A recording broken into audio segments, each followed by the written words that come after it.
Imported बेखारी वजीर आजम जो इस वक्त कतर पहुंचे हुए हैं, माशाअल्लाह से कतर के ट्रांसपोर्ट के मुलाजिम ने इनका भरपूर इस्तकबाल किया है। दुनिया का सबसे बड़ा बेखारी पैसे मांगने पहुंच गया है। पहले इसने जूते चाट के इख्तिदार लिया, अब ये अरबियों की चप्पलें चाट कर उनसे इमदाद लेगा। पैंट पहनने से आदमी की नस्ल तब्दील नहीं होती, बेखारी फिर भी पहचाना जाता है। कतरी भी परेशान है, बेखारी इधर भी पहुँच गया। मोहतरम ने कहा होगा कि मैं आया हूँ तो आप समझे होंगे मांगने आया, लेकिन मजबूरी है। आप लोगों से पिछले 72 साल से पैसे लिए, जैसे पहले गबन करते रहे हैं, इस बार ज्यादा मेहनत करेंगे, पसीना गिराएंगे और ज्यादा चोरी करेंगे। कतरी टीवी चैनल्स के मुताबिक शहबाज शरीफ की आमद पे शहजादे ने कतर वालों को अपनी जेब पे हाथ रख के चलने की हिदायत की है, क्योंकि वो अच्छे से जानते हैं कि सफाई निस्फ ईमान है और कौमी खजाने की सफाई शरीफ खानदान का मुकम्मल ईमान है। बेखारियों को अपनी औकात पता चल गई होगी। कल से ये भटक रहे हैं कतर में और अमीर कतर ने मुंह तक नहीं लगाया। आज जाने से पहले 5 मिनट दे दिए ताकि इज्जत रह जाए बेखारियों की। एक इमरान खान था जिसका इस्तकबाल करने शेख तमीम खुद एयरपोर्ट गया, और इमरान खान कतर में सियासी नुयत का जलसा कर चुका है, जबकि इसका इस्तकबाल भी एक मुलाजिम करता है। बेखारी बनकर जाओगे तो यही जिल्लत कमाओगे, क्योंकि इसी बेखारी आजम ने फरमाया था, बेगर्स कांट बी चूजर्स। गुलामी के अंदाज में मिलना साफ पता चलता है कि नून लीगियों का वजीर आजम चोर और गुलाम है। तो फिर आ गए कतरी अमीर ने एक बेखारी को देखते साथ ही सवाल किया, लेकिन बाद में इसे बताया गया कि ये बेखारी नहीं बल्कि वजीर आजम है। कभी किसी ने सुना है कि कोई बेखारी गरीब अवाम के टैक्स के पैसों से 44 लोगों की फौजी जफर मौज के हमरा भीख मांगने गया हो? अगर सऊदी अरब, दुबई, कतर और तुर्की से कुछ नहीं मिला तो मकसूद चपड़ासी के अकाउंट से निकलवा लो, वो कब काम आएगा? शहबाज शरीफ का कतर में बिजनेस फोरम से पहले 1-on-1 इजहार ख्याल भी सामने आया है, जिसमें इसने कहा कि लैलंदिया जुतियां, पुराने कपड़े, सुखियां रोटियां, पुराने अखबार रद्दी भी चलेगी, जो मदद हो सकती है कर दें। जब इमरान खान वजीर आजम बने तो 20 से 22 जनवरी तक वो कतर के अमीर शेख तमीम बिन हमदुसानी के बाकायदा दावत देने पर कतर के ऑफिशियल 2 रोजा दौरे पर पहुंच गए थे। उस दौरान इमरान को फॉरेन मिनिस्टर ने एयरपोर्ट पर वेलकम किया था, और पेट्रोलियम मिनिस्टर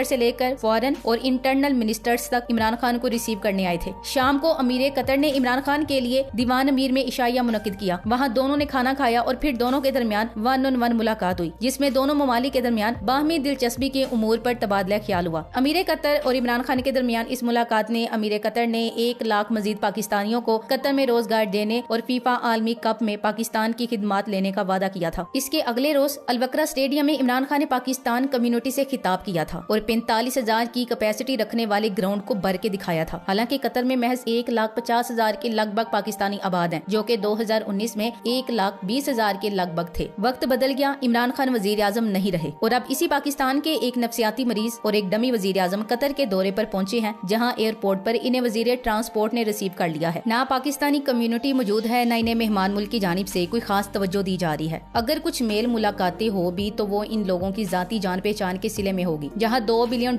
की भीख पर टरखाया जाएगा, जबकि कुछ सौदेबाजियां होंगी और ये जा वो जा, वगरना दुनिया का कोई मुल्क इन नफसियाती मरीज को संजीदा लेने को तैयार नहीं। वैसे ये नफसियाती मरीज चाहे तो पाकिस्तान कम्युनिटी से खिताब कर सकते हैं, अगर अपनी औकात देखनी हो तो। आज एक जगह खिताब करते हुए इस नफसियाती मरीज को ये भी भूल गया कि वो किस मुल्क के अंदर भीख मांगने के लिए आया हुआ है, और साथ वाले को याद करवाना पड़ा कि ए नफसियाती मरीज, हम इस वक्त कतर की सरजमीन पर खड़े हुए हैं। और फिर इसने कहा कि वो इस वक्त कतर में मौजूद है, वरना इसे तो मुल्क का नाम भी याद नहीं रहा था। आज हम यहाँ पर कतर, जो हमारा दूसरा घर है कतर, वहाँ पर हम आए हैं और पाकिस्तान के लिए, कतर और पाकिस्तान को हमारी जो तरक्की के जो पता नहीं ये दौरा करते हुए याददाश्तें और दीगर चीजें कैसे मद्देनजर रख सकता है, क्योंकि इस बेखारी को तो मुल्क का नाम भी याद नहीं रहता। हाँ, अलबत्ता इसे बेचने खरीदने का पता है। PIA और इस्लामाबाद एयरपोर्ट का सौदा कतर की कंपनी के साथ फाइनल हो गया है। वजीर आजम शहबाज शरीफ के साथ मिनिस्टर एविएशन, MD PIA और हमारे DG CAA कतर पहुंचे हैं, और वहाँ पर बाकी मामला तय किए जाएंगे। और उम्मीद यही की जा रही है कि वहाँ पर ही इस सारे खेल को एक याददाश्त पर दस्तखत करके ये तासुर दिया जाएगा कि मुल्क में कतरी सरमायाकारी आ रही है, जबकि इस कतरी कंपनी के बोर्ड ऑफ डायरेक्टर्स में जनाब सलमान शहबाज का नाम भी शामिल है। बेचारी मरियम नवाज के नाम इस बार कुछ भी नहीं लगा। चौक विच बत्तियां ते सड़कां उत्ते सिपाही, कतर वाले पुछदे ने साडी शहजादी क्यों नहीं आई। वैसे एक बात की समझ नहीं आई, चचा कतरी हुक्मरानों की खुशामदें कर रहा है, जबकि भतीजी एक कॉमेडियन के जरिए बता रही है कि कतर के सरकारी चैनल अल जजीरा के सहाफी किसी लॉबिंग फिल्म के तहत इमरान खान की लॉबिंग कर रहे हैं, जिसे PTI ने $25,000 में हायर किया है, क्योंकि अक़वाम मुत्तहिदा ने हुकूमत के खिलाफ जाने वाला बयान अल जजीरा के सवाल पर ही दिया है। माशाल्लाह अच्छी खासी इज्जत अफजाई विदाई भी करवा ली बीबी से। हर जगह अपनी और मुल्क की बेइज्जती करवाते रहना जाहिलो। अब अगर मरियम मीडिया सेल के इस लॉबिंग फिल्म वाले इल्जाम में दम है तो शहबाज शरीफ को कतर से मुतालबा करना चाहिए कि अपने सरकारी चैनल की इस सहाफी की छानबीन करे जो लॉबिंग फिल्म्स के लिए काम करती है। सहाफी की ये tweet Maryam social media cell के शफात अली कॉमेडियन की एक ट्वीट के रद्दमल में है जो मरियम बीबी ने करवाई और पीडीएम के साथ साथ हस्बे मामूल जमातियों और सुर्खों ने भी लॉबिंग फिल्म का शोर मचाकर खूब उठाई और हस्बे मामूल अपनी जहालत के हाथों बेइज्जती करवाई। शहबाज शरीफ की जानिब से पीआईए पाकिस्तान के तमाम एयरपोर्ट्स और न्यूयॉर्क में पीआईए की मलकियत रोजवेल्ड होटल को $2 अरब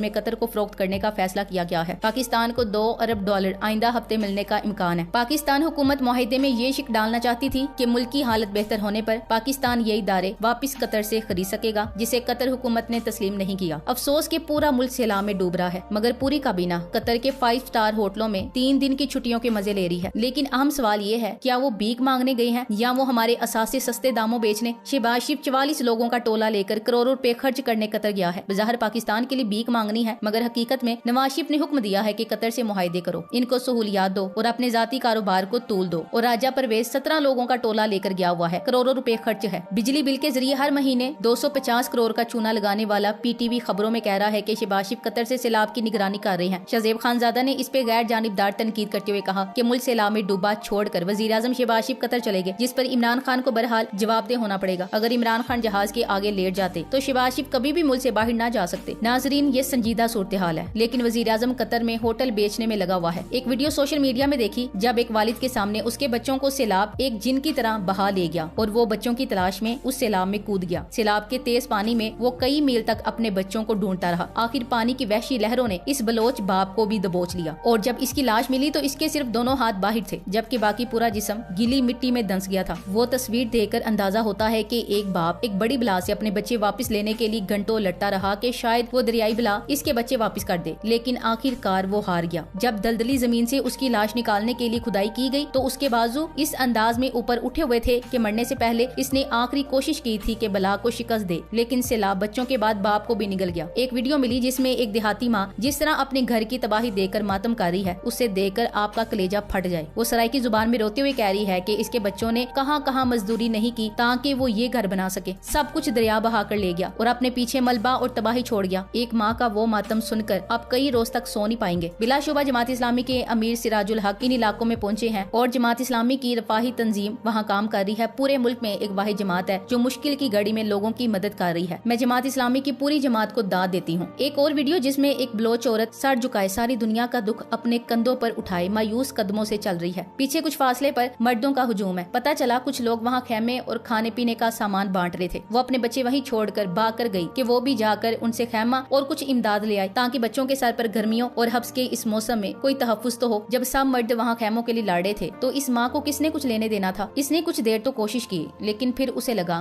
ये इसके बस का रोग नहीं। वो पीछे हट गई। कुछ देर खड़ी रही कि शायद किसी की जरूरत से कुछ बच जाए तो इसे मिल जाए। जब इसे कुछ ना मिला तो वो थके हारे कदमों से अपने बच्चों की तरफ खाली हाथ लौट रही है। इस तस्वीर से वाज़ेह है कि इससे चला नहीं जा रहा। वही खौफ के वो जाकर बच्चों को क्या खिलाए या क्या बताएगी। इस बलोच माँ की वो तस्वीर शायद मेरे जहन में नक्श होकर रह गई है। सिंध असेंबली के स्पीकर आगा सिराज ने इस सैलाब का सारा मलबा ये कहते हुए कि ये गुनाहों की सजा है इन्हीं गरीबों पर डाल दिया है। हैरान होती हूँ एक गरीब में गुनाह करने की कितनी सकत होती है। एक गरीब तो शायद उस तरह के गुनाह सोच भी नहीं सकता जिस तरह के गुनाह इस मुल्क की अशराफिया रोज करती है। अगर गुनाहों पर ही अजाब उतरने हैं तो ये अजाब अशराफिया पर क्यों नहीं उतरते। ये कैसे अजाब या गुनाह है जिसका शिकार हमेशा मेहनत मजदूरी करने वाले गरीब तबकात होते हैं। गरीबी हमेशा कुदरती आफात का शिकार क्यों होते हैं। अशराफिया ऐसे अजाब से क्यों महरूम रहती है। एक तरफ सैलाब ने लाखों लोगों को बर्बाद कर दिया है तो दूसरी तरफ हमारी सिविल इंतजामिया हस्बे मामूल एक दफा फिर मुतासरा लोगों का ख्याल रखने में नाकाम रही है। Thanks for watching. Allah Hafiz.